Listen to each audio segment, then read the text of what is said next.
Content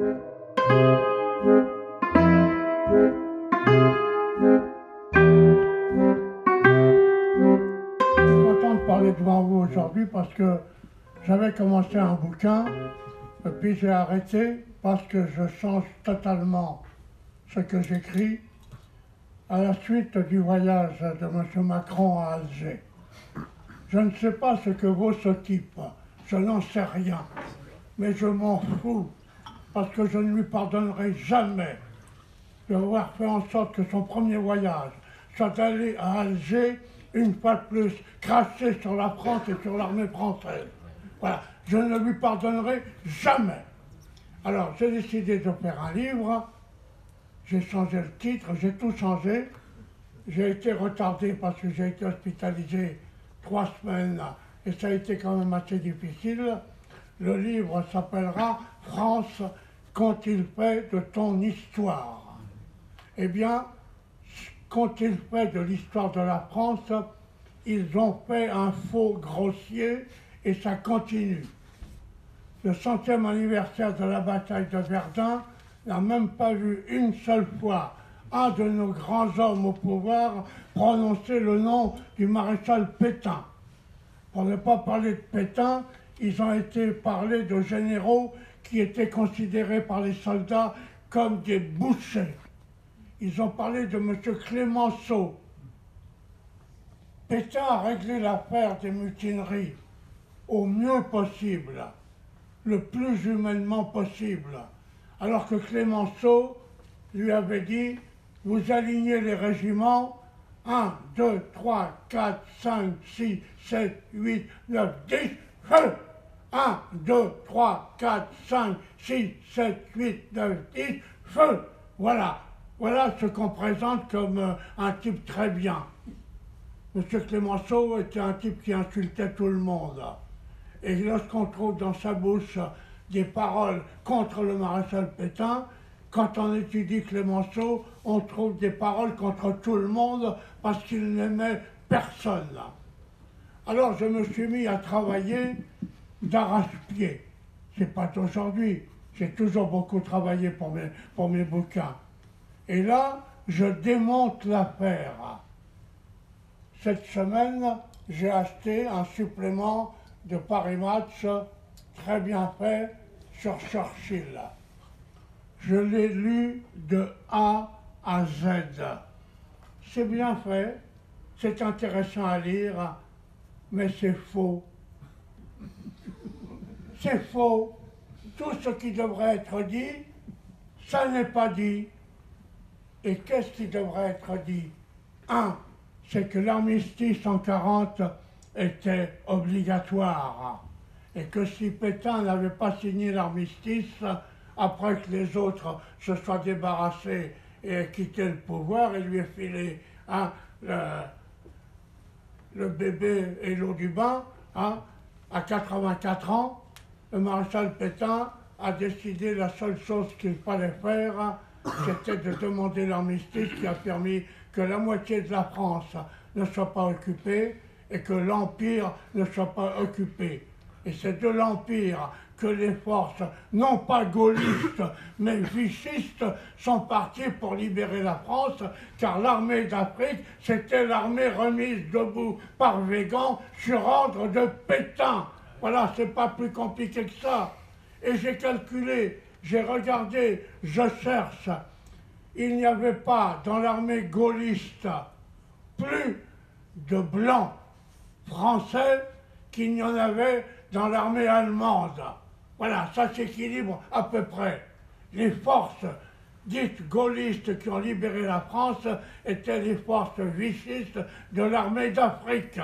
Et 17 classes de pieds noirs dont tout le monde se fout, qui ont été mobilisées, qui ont répondu présent et qui se sont bien battus. La vérité de l'histoire, c'est qu'on ment. Et ils mentent de plus en plus parce qu'il y a une chose que j'ai trouvée. La guerre de 40 pouvait être évitée. Je parlerai dans mon livre des tractations entre les Allemands au plus haut niveau, puisque Göring était dans le coup, Rudolf Hess était dans le coup. Et Hitler voulait la paix en 40. C'est pour ça qu'il a essayé de ne pas humilier l'Angleterre en donnant ordre à ses troupes de stopper devant Dunkerque. Tout ça, ce sont des choses qui existent, qui sont prouvées. Là, dernièrement, il y a eu un film sur Dunkerque. C'est tout juste si on parle des 40 000 Français qui se sont sacrifiés pour tenir jusqu'au bout, pour que le corps expéditionnaire anglais puisse rembarquer. Ils se sont battus jusqu'au bout. Et je vous lisais encore dans cette revue que Pétain voulait donner la flotte aux Allemands. Ça n'est pas vrai.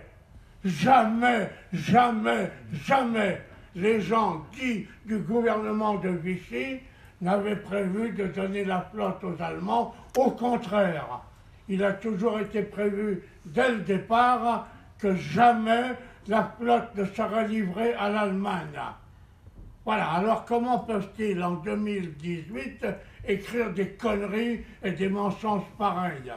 Eh bien, je vais vous le dire, puisque je ne peux pas parler longuement, on doit rendre la salle très tôt, et il y a d'autres orateurs. En 1940, il y avait en Angleterre un courant pacifiste énorme qui était pris en main par Lord Halifax et le roi d'Angleterre qui avait quitté son trône et qui était pro-nazi. En plus, l'ambassadeur des États-Unis à Londres, le père du président assassiné, du président américain assassiné, était pro-nazi. Et l'ensemble de la haute administration anglaise était pour une paix. Et Hitler avait proposé des réparations de guerre. Il évacuait tous les territoires occupés. Il ne demandait même pas l'Alsace-Lorraine, il demandait la paix parce qu'il voulait rentrer dans la gueule de Staline. Et M. Churchill, dont Halifax était dans le gouvernement, lui a décidé de continuer la guerre. Pourquoi a-t-il décidé de continuer la guerre? M. Churchill était une fois de plus ruiné. 2-3 fois dans sa vie, il a été ruiné. Mais là, sa fortune s'est reposée sur des actions américaines qui étaient toutes bidons. Il pouvait se torcher avec, ça valait plus un rond. Et c'est un banquier juif autrichien qui lui a racheté ses actions au prix qu'elles valaient quand elles étaient au plus haut. Et c'est par cet engagement vis-à-vis de ce banquier juif que cet homme, le nom que je viens de prononcer, un Churchill a décidé de continuer la guerre. Voilà ce que je vais écrire dans mon livre. Mais dans mon livre, j'écris pas mal de vérités, dans tous les livres que j'ai écrits. Dans le dernier, des journaux comme Valeurs Actuelles refusent de parler de mes bouquins. Il y a là un ami, Jean-Charles Véron-Lacroix, qui a été voir la rédaction et les chefs de ce journal. Ils ont refusé de parler de mes livres. J'ai écrit 42 livres, je n'ai jamais été cité une fois dans Valeurs Actuelles. Il y a quand même aussi quelque chose là, parce que ces mecs, ils doivent rendre des comptes à quelqu'un. Alors ce que je peux vous dire, vous verrez à travers ce livre que depuis 40, ils ne font que mentir. Et c'est pour cacher ces mensonges qu'ils en inventent d'autres. Alors des fois, à force de mentir, ils prennent un seau de merde sur la gueule, parce qu'à force de jongler avec des seaux de merde, de temps en temps, ils en prennent un sur la gueule. Mais il y a toujours tous les médias qui sont là pour arranger le coup. Pour sortir, par exemple, des bouquins comme la revue, je vous dis, sur Churchill, qui est bien, qui est intéressante. Les gens qui ne connaissent pas l'histoire de France ou qui ne connaissent que l'histoire de France truquée et totalement changée, trouvent ces revues bien. Mais il n'y a jamais la vérité. La vérité est toujours cachée. Au même titre qu'on commence à peine à parler de ce que nous disons depuis toujours, parce que nous l'avons dit devant les tribunaux qui nous condamnaient parce que nous voulions garder l'Algérie et le Sahara à la France. Nous leur avons dit, vous ne voulez pas l'Algérie française, vous aurez la France algérienne. Eh bien, c'est en train de venir, c'est en train de se faire. Des ordures osent écrire, comme M. Attali, qui écrit dans son journal, les jeunes Algériens n'ont plus de solution aujourd'hui que de partir pour la France ou se suicider. Partir pour la France, ils en ont d'ailleurs le droit, écrit M. Attali il y a 3 semaines. Ils en ont d'ailleurs le droit. Ce qui fait qu'hier, Valeurs Actuelles, qui pour ça n'est pas mal, fait un numéro complet reprenant ce que je dis et ce que nous disons depuis des années sur la situation en Algérie, parce que nous leur avons filé le Sahara qui n'était pas à eux. Nous leur avons filé le gaz et le pétrole qui n'étaient pas à eux, puisque c'est Conrad Killian qui, au nom de la France et avec ses propres deniers, avec son héritage, a trouvé ce gaz et ce pétrole et avait planté le drapeau français, ce qui, de façon internationale, donnait le droit à la France sur ces territoires où personne avant Conrad Killian n'avait mis les pieds.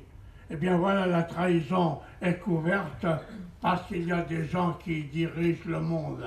Il y a des gens qui chaque jour disent à un tel, tu dois dire cela, tu dois dire ceci.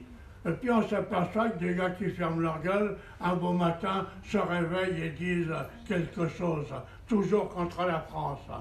C'est que la nuit, ils ont reçu un coup de fil. Tu n'oublies pas qu'on te tient. Tu n'oublies pas qu'on sait tout sur toi. Tu n'oublies pas que tu es à notre disposition. Alors on aimerait bien t'entendre. Alors ce mec qu'on n'a pas entendu depuis des années ou des mois, eh bien il fait une déclaration toujours contre la France. Il savait très bien ce qu'il faisait en laissant les gosses des banlieues totalement abandonnés aux mains des islamistes. Il le savait. Malheureusement, tout ça était préparé. Tout ça est une longue histoire de trahison de la France. Et nous sommes les derniers carrés. Moi, voyez-vous, j'ai 90 berges bientôt. Je viens de lancer un mouvement de jeunes, les cadets de France. Ils portent le béret rouge, ils portent l'écusson, et ça a de la gueule.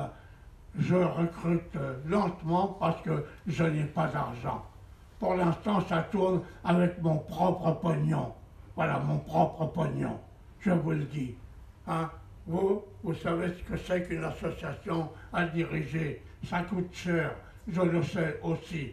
Eh bien, il faut malgré tout se battre, hein, parce que sans ça, notre pays va mourir. Et moi, j'ai des centaines et des centaines de copains qui sont tombés simplement pour l'honneur, uniquement pour que la France ne meure pas.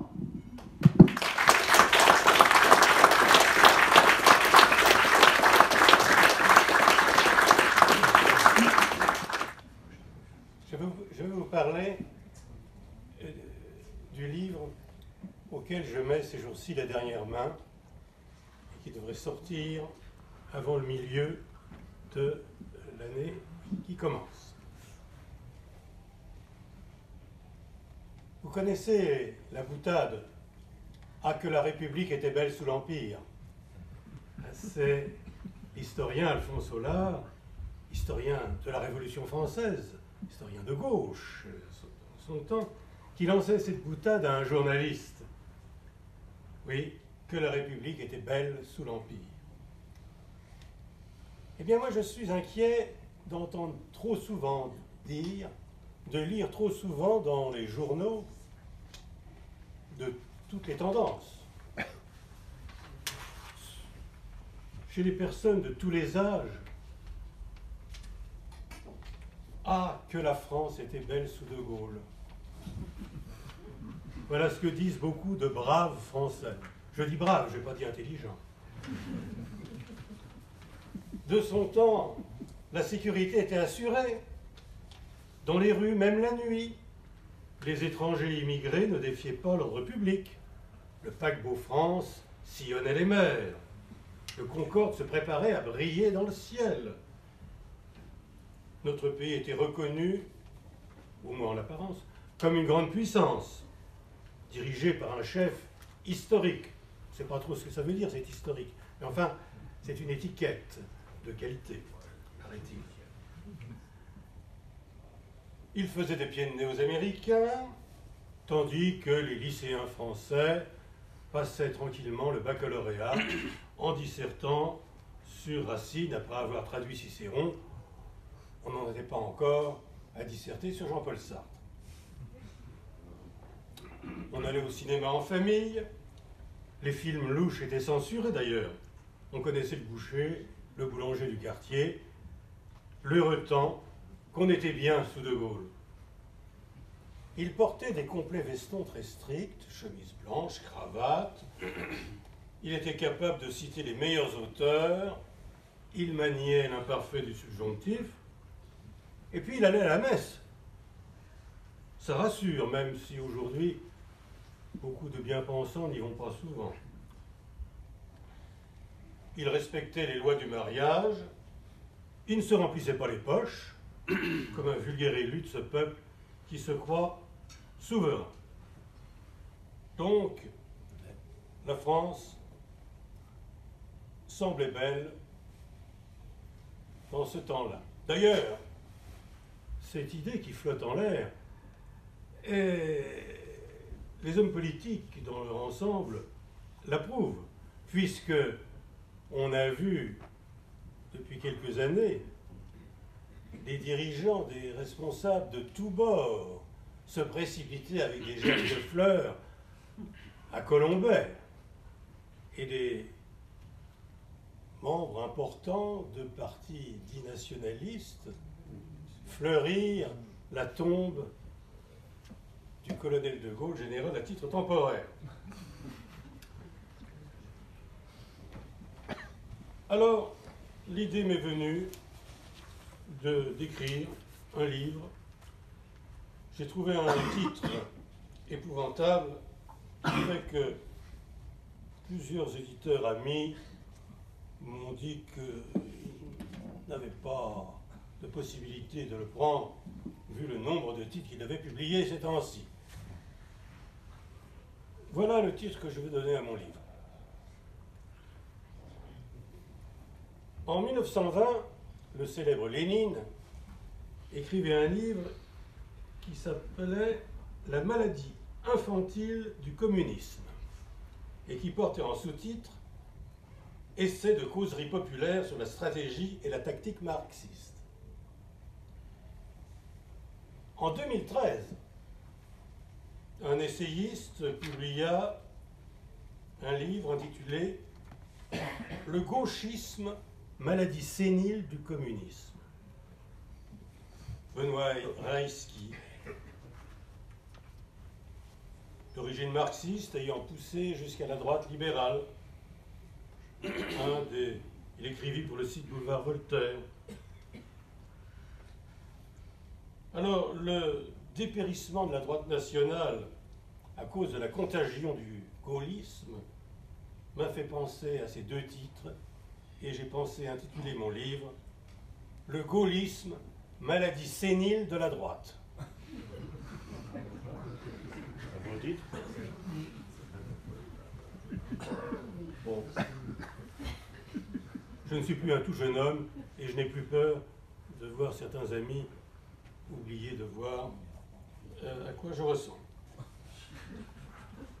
Ce qui pourra arriver dans les mois prochains. Mais attention, diront certains, gaulliste, oui, dans les partis politiques, il y a beaucoup de gens gaullistes. Mais ça ne me plaît pas, gaulliste. Moi, non, moi je suis gaullien. Qu'est-ce que c'est? Ah, une politique avec des actions gauliens, c'est-à-dire indépendance nationale, grandeur, tradition, toutes sortes de belles choses. que, paraît-il, De Gaulle nous aurait transmise. Je ne l'avais jamais cru aussi discret. Alors, De Gaulle fait l'unanimité avec des aspects variés dans les différents milieux. Par exemple, il a eu la consécration de se trouver en tant qu'écrivain au programme du baccalauréat. Les lycéens ont dû lire une partie des mémoires de De Gaulle. Et puis, autre consécration, il est de son vivant, non, pas de son vivant, il est, dans son siècle, entré dans la prestigieuse bibliothèque de la Pléiade, chez Gallimard. On trouve œuvres de Charles de Gaulle. Alors je suis allé voir, dans la publicité de Gallimard, comment était présentée l'œuvre de Charles de Gaulle. Ben, j'ai découvert le plus grand écrivain de l'histoire. Non pas de l'histoire de France, mais de l'histoire universelle. Car on commence par le comparer à Jules César. On n'ose quand même pas faire un parallèle entre Alésia et Montcornet. Mais enfin, bon, il est comparé à César, car c'est un grand homme de guerre qui a écrit ses mémoires, comme César écrivit ses commentaires. Donc voilà notre De Gaulle assimilé à César. Et puis en France, à tous les grands mémorialistes, comme le cardinal de Rais, etc. Oui. Chateaubriand, évidemment. Mais on va plus loin. Grand homme politique, grand général, grand mémorialiste, ça ne suffit pas. L'histoire de la France libre passe pour une épopée, comme chacun sait. Alors De Gaulle, c'est Homère, en toute simplicité. C'est écrit dans la publicité de la Pléiade. C'est notre César, c'est notre Homère, et pour ne pas décourager les écrivains de l'avenir, ils finissent à peu près en disant il y aura d'autres grands, peut-être d'autres grands écrivains français, mais De Gaulle, c'est le dernier grand écrivain de la France. Retenez vos larmes. Allez voir le texte, c'est le comble de la flagorneuse. Donc voilà pourquoi je dis qu'il faut faire quelque chose. On ne peut pas laisser ce mythe s'imposer ainsi à tous les niveaux. Alors je me suis dit, il faut essayer de comprendre De Gaulle, de comprendre cette destinée politique, l'analyser pour la juger, pour voir où la placer dans l'échiquier politique. Alors on découvre d'abord une ambition frénétique, mais frénétique à la limite de la consultation du psychiatre. Il y a des ambitieux, mais là, c'est plus que l'ambition. Toute ma vie, je me suis fait une certaine idée de la France. Ça me fait penser à Chateaubriand. Chateaubriand, qui en toute simplicité, un jour, il venait de publier Le génie du christianisme, il est reçu dans une grande réception, il y avait le général Bonaparte, premier consul, qui vient dire bonjour au grand écrivain à la mode. Et qu'écrit Chateaubriand? Bonaparte l'aborda avec simplicité. Et le chef de l'État aborde le grand auteur. Oui, toute ma vie, je me suis fait une certaine idée de la France. C'est l'inverse, dès le départ, de la pensée française. Quand on fait l'éloge de la France, on ne dit pas qu'on s'en fait une idée. On prend tout ce que la France a de beau, de bien, de fort. C'est exilé en Italie, le poète du XVIe siècle, du Bellay, qui dit « France, mère des arts, des armes et des lois ». Et non pas la France de ceci, la France de cela, la France de la Révolution ou la France de telle tendance. C'est tout ce qu'il y a de bien en France. Et bien oui, non. Toute ma vie, je me suis fait une certaine idée de la France. Le sentiment me l'inspire aussi bien que la raison. Ça, c'est dans le tome 1 des Mémoires de guerre. Ce qu'il y a en moi d'affectif imagine naturellement la France, telle une princesse des contes ou la Madone aux fresques des murs, comme vouée à une destinée éminente et exceptionnelle. J'ai d'instinct l'impression que la Providence l'a créée pour des succès achevés ou des malheurs exemplaires. Alors, des succès ou des malheurs, la France aura toujours un destin exceptionnel. Et pourquoi aura-t-elle toujours un destin exceptionnel? Parce que la France, eh bien, devant le vide effrayant du renoncement général, ça c'est 1940, devant le vide effrayant du renoncement général, ma mission m'a paru d'un seul coup claire et terrible. En ce moment, le pire de son histoire, c'était à moi d'assumer la France. Mais la France, elle doit être exceptionnelle, mais il y a quelqu'un qui est au moins aussi exceptionnel que la France et qui s'incarne. Non, oui, ça relève du psychiatre. La France, grand secret du gaullisme, la France a été gouvernée pendant plus de 11 ans par un fou. Tout simplement, une sorte de Don Quichotte pas sympathique. Voilà, alors j'essaie de passer en revue différents aspects du mythe gaulliste comme ça. Oh, on va prendre quelques exemples. Prenons, je parlais tout à l'heure du grand soldat, n'est-ce pas, de Montcornet, la bataille de Montcornet.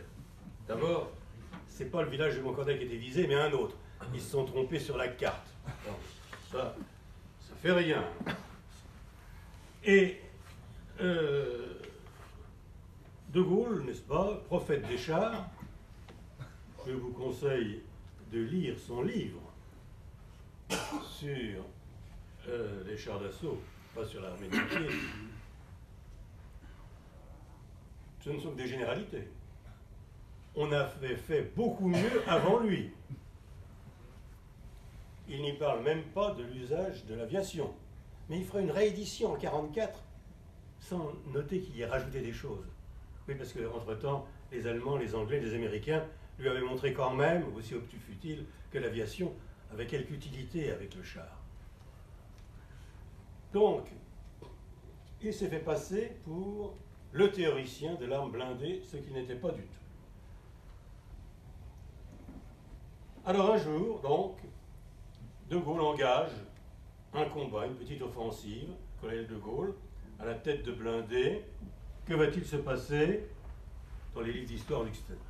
Un grand succès, une grande bataille, le seul succès de l'armée française pendant la guerre de 39-40. Alors, du côté français, 14 tués, 6 blessés, 9 disparus, 23 des 80 chars engagés détruits ou endommagés. Du côté allemand, une centaine de morts, sans la perte d'un seul char. Bon, c'est un petit combat. Ça n'a rien à voir avec la bataille que l'on comparerait à la bataille de Cannes ou à celle d'Austerlitz. L'amiral Philippe de Gaulle écrira plus tard dans ses propres mémoires, il écrira que ça avait forcé le général Guderian à retraiter. Les Allemands n'ont pas perdu un char. Que de publicité, quelle art! Mais alors, il faut reconnaître à De Gaulle, j'essaie dans mon livre de reconnaître ses qualités. Il a des qualités d'écrivain. Il aurait mieux fait d'être romancier comme politique, ça aurait été meilleur pour la France. Il a des qualités d'écrivain, pas de très grand écrivain, il a des qualités d'écrivain correct. Mais alors, quel acteur, quel metteur en scène, quel homme de publicité, il aurait pu faire fortune là-dedans. Parce que la seule bataille de chars, la seule victoire française, il arrive à imposer cela. Qui connaît aujourd'hui le nom du général Priou? Entre le 12 et le 14 mai 1940, il mena en Belgique une importante bataille de chars dans laquelle il vainquit le 16e corps blindé allemand. Et ça, il faut vraiment chercher des ouvrages spécialisés écrits par des auteurs brevetés d'école de guerre pour en entendre parler. On pourrait citer d'autres batailles de chars, j'ai été en chercher quelques-unes. Dans certaines, les Français gagnent, dans d'autres, les Français perdent. Mais jamais les Allemands ne furent vaincus dans une bataille blindée. Et les Français, dans ces batailles-là, ont sauvé l'honneur, car ils se sont bien conduits, avec un matériel insuffisant. Ils se sont bien conduits, mais l'historiographie contemporaine ne connaît que Montcornet. Il n'y a que De Gaulle.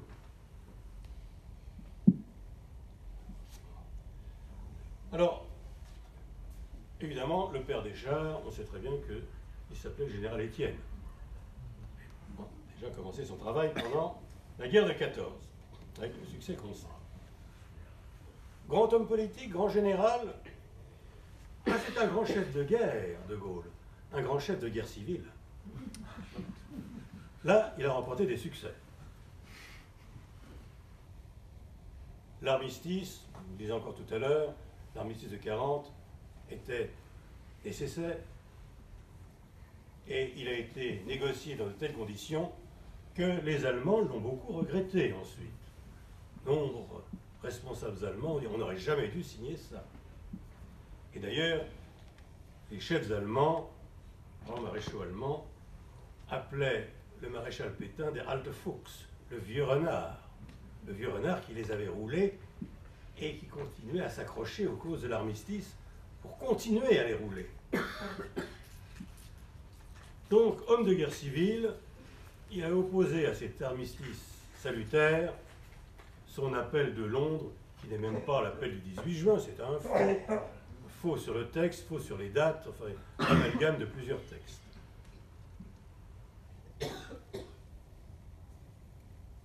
Expert en guerre civile, il arriva à écarter un grand militaire qui n'était pas très fort en politique, c'était le général Giraud, qui a été peu à peu manipulé par De Gaulle, écarté du pouvoir politique, puis écarté du pouvoir militaire, et puis un jour, un soldat, par hasard, n'est-ce pas, tira sur Giraud. Vite, on l'a condamné à mort, on l'a exécuté dans les heures qui suivent, comme on a exécuté l'homme qui avait assassiné l'amiral Darlan. Très vite. On est sûr comme ça qu'ils n'ont pas de remords. Homme de guerre civile, grand homme de guerre civile, mais il s'en vante lui-même. Lorsque, rentré en France, il expose à la Chambre, devant le gouvernement provisoire, qu'il a refusé de recevoir l'amiral Offand, porteur d'une lettre du maréchal. Il ne pouvait pas se réconcilier avec le maréchal, avec Vichy, puisque qui l'avait porté au pouvoir, qui lui avait permis de prendre le pouvoir, les communistes.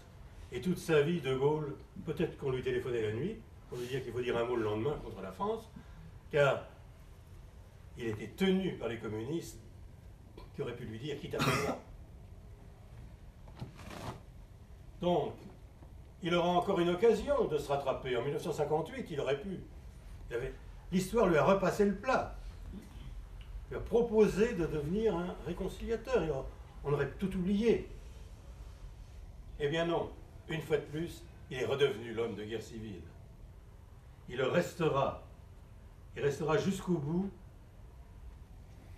en étant jusqu'au bout un homme de l'épuration.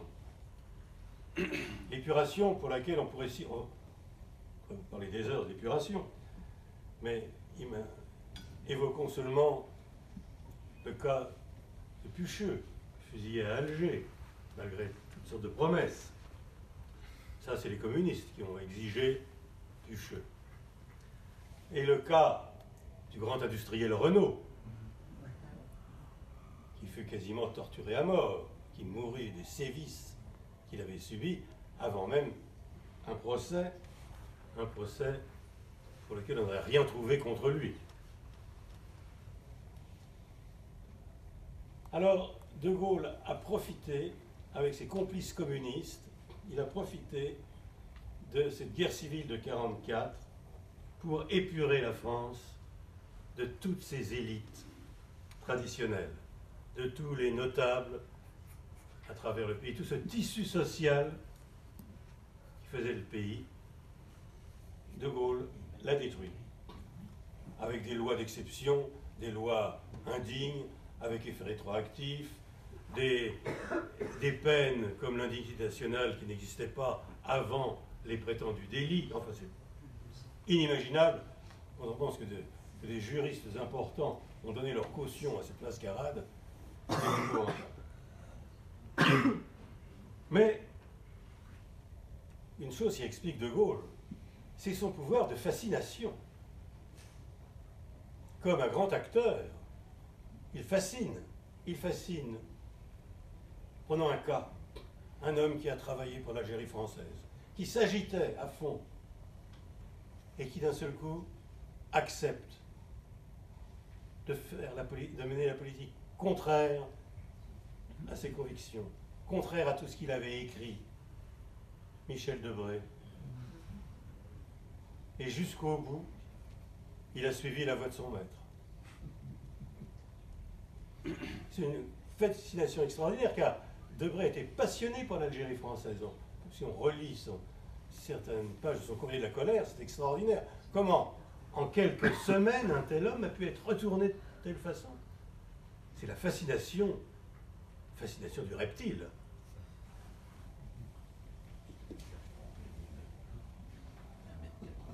Alors, De Gaulle aussi, dans ses mythes, j'ai essayé de retrouver qui il était. De Gaulle, vous comprenez, peut-être un homme de droite.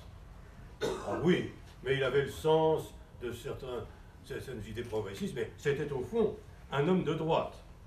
D'ailleurs, vous savez très bien que les articles militaires dans l'Action française étaient rédigés en fait par De Gaulle sous un pseudonyme. Eh bien, tout ça est faux. J'ai été chercher la vie intellectuelle, les lectures, les fréquentations du jeune officier De Gaulle.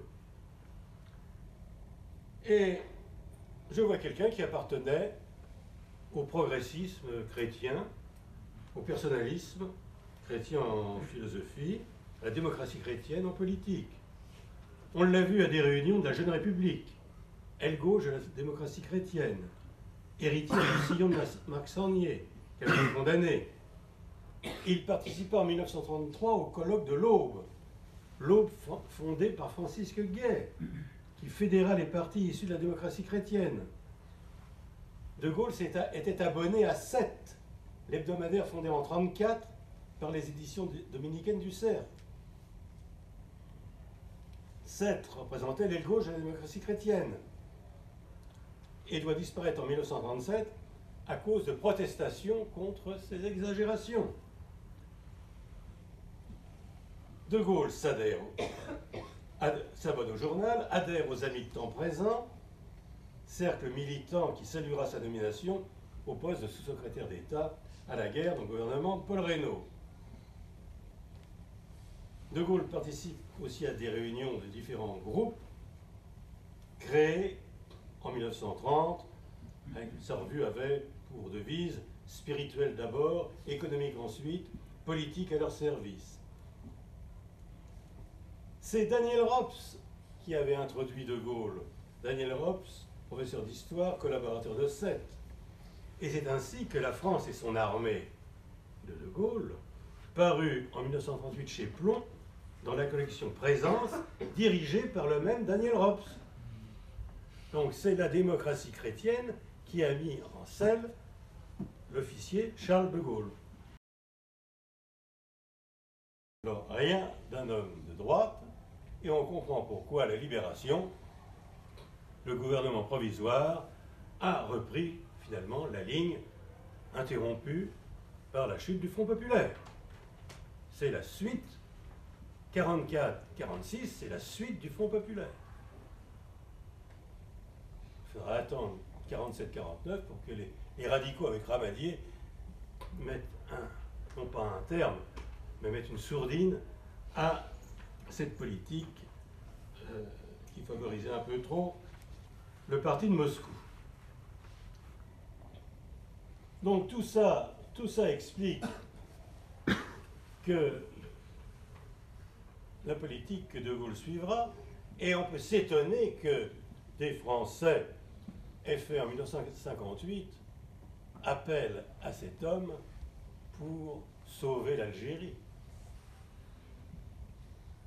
Cet homme qui avait tout fait pour porter en Afrique du Nord, Afrique centrale, Afrique noire, il portait la guerre civile entre 40 et 44.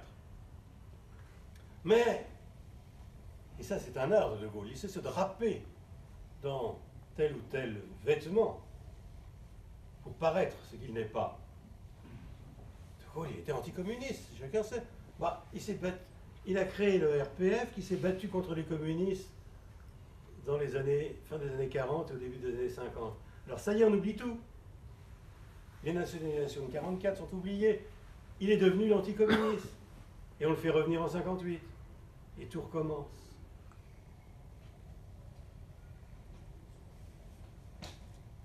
Il a fait la décolonisation de l'Afrique.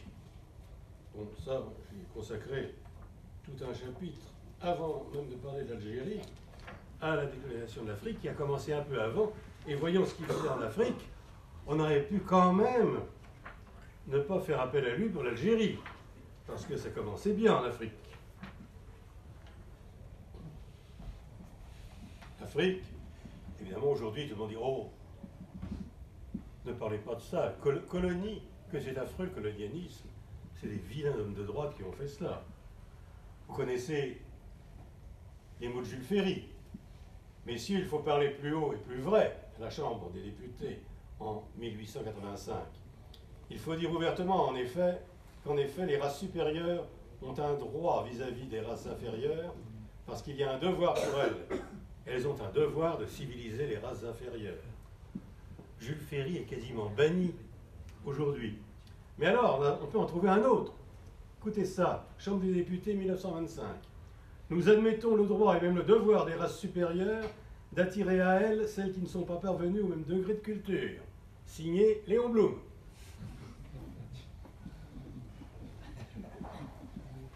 Finiront par interdire Karl Marx. Donc, De Gaulle s'est conduit dans l'Empire d'une manière plus que suspecte. Déjà, l'ambiguïté de son discours de Brazzaville en 1944, puis son attitude dès qu'il revient aux affaires en 1958, et avec désinvolture, De Gaulle a dit, en créant, au membre de l'Union française, si vous voulez prendre l'indépendance, vous la prenez tout de suite, quand vous voulez. On ne vous retient pas. L'Algérie était encore française. Et les braves Français ont crié « Vive De Gaulle » pour l'Algérie, à cet homme qui bradait déjà l'empire de l'Afrique noire. Après avoir tout fait pour qu'on perdit l'Indochine, puisque le gouverneur de l'Indochine, nommé par le maréchal, a quitté le pays les menottes aux mains, et que tout a été fait pour démolir la présence française en Indochine par, alors je ne dis pas un fou furieux comme De Gaulle, mais un espèce d'anormal, comment on appelle, le carnaval, vous savez, Thierry d'Argentlieu.